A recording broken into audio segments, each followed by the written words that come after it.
Joining me live now to discuss Democracy Day is a presidential aspirant, Professor Kingsley Moghalu. Good to have you here. Thank you. On the News Hour.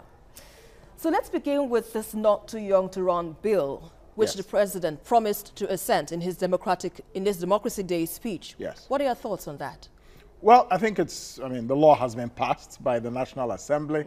It's been given assent by 2/3 of national state legislatures. So what choice really does he have but to sign it into law?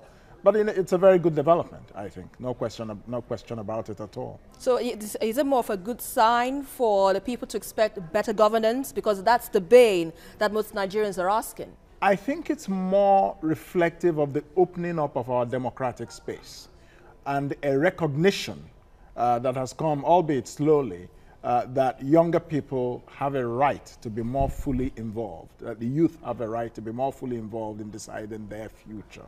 And I think it's an implicit recognition that the age of the dinosaurs, the old recycled political class, is coming to a gradual end. Now let's look at this administration. It's marking 3 years since it came into power in 2015. Yeah. How would you score the APC? I'll score it an abysmal failure. Why? The three main things they promised us that led to their being voted into power: they promised us that they would fight corruption successfully. They promised us that the economy would be better. They promised us that security would be, stronger. On each of those three counts, Nigeria is worse off today than it was in 2015.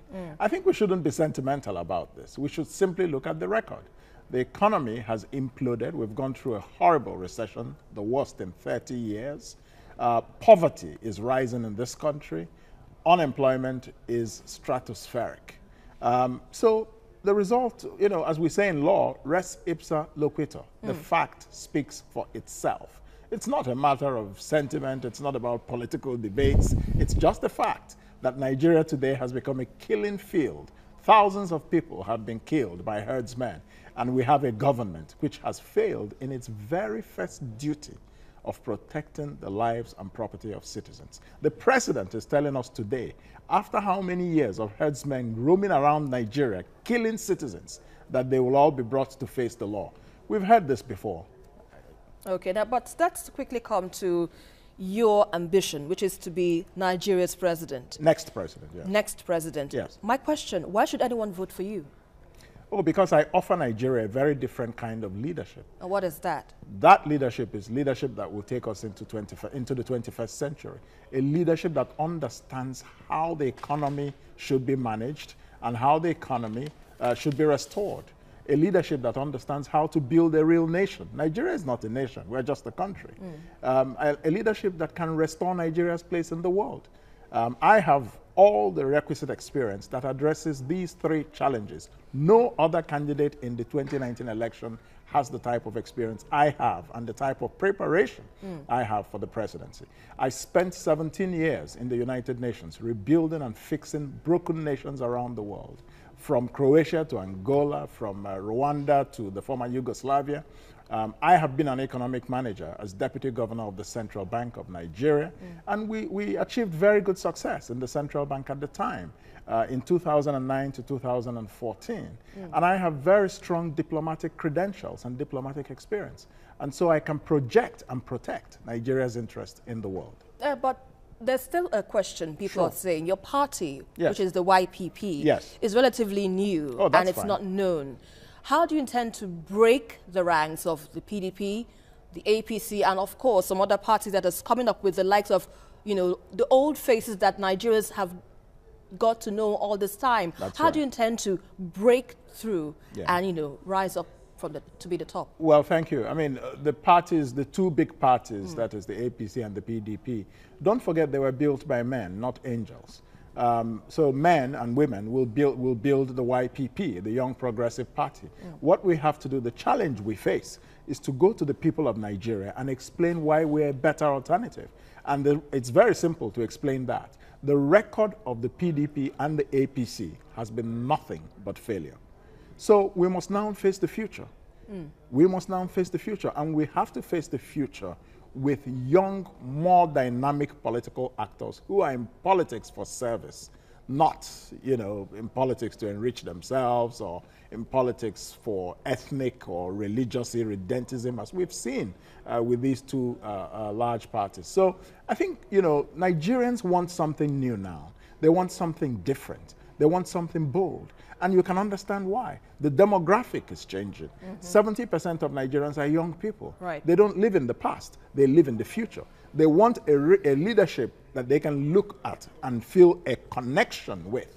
They don't want their grandfathers, you know, being their president and not being connected to them in any way, not being able to understand what young people want, what young women want. The Young Progressive Party, the YPP, is a party that is inclusive of people of all ages, but is a youth-focused party. It's a party that is focused on the future. So we will simply explain the party. Its logo is an open door of opportunity. Its motto is service to the people. Right. And that's very critical. That's why I'm running for president. I want to serve Nigerians. That statement, service to the people, is something that most Nigerians don't seem to get from the leaders over time. Absolutely. And you say you're trying to, you know, change the narrative and become, you know, perhaps the best leader that Nigerians will ever get to have. Yes. But are you also looking at, you know, involving other young persons like yourself? Because right now we have lots of presidential candidates, young presidential candidates, all over the place. Yes. Are you intending to, you know, come together as one team? Because that is what we saw in 2015, where we had the likes of the APC coming together as one united force, taking out the PDP. Yes. Are you also working in that tandem? And when the APC took out the PDP, what was the result? We just went from frying pan into fire. You see, it's not about what people do.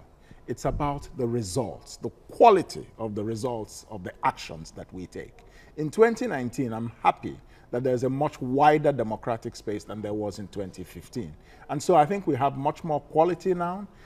And it would be a good thing if parties can come together in coalitions and things like that. But it's a democracy, you know. People have a right to express themselves. Sometimes I think that as we go towards the elections, a lot of dynamics will unfold.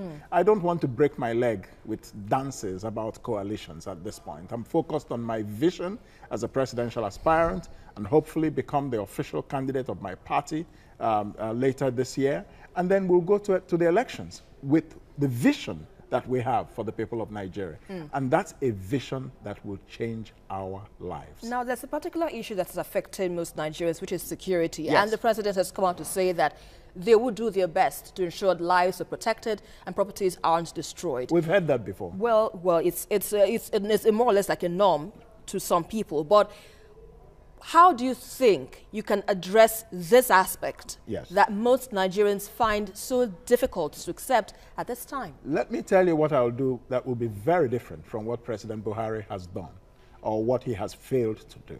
The first thing is that I have the political will to secure the lives and property of Nigerians, which the current government simply does not have. Let me demonstrate to you that the government lacks the political will. When you see people being killed, like has been going on in Nigeria by the herdsmen, and none of them, up till today, has been brought to account, I don't care what you tell me. I'm more interested in what you do or don't do. This government has failed to bring anybody to accountability for the killings of Nigerians. It shows that the government itself has failed in its duty. So what will you do differently? What I will do differently is that I have the political will. I will reform the police force. I'm going to recruit 1.5 million to 2 million policemen in this country. They will be armed, they will be trained, they will be equipped properly. We're going to have, for the first time in many decades, a modern police force that can secure our communities. So that's concrete reform. You can't have a population of 200 million and have a police force of 350,000. That is a joke. So that's the first step I'll take. I will reform the police national security architecture.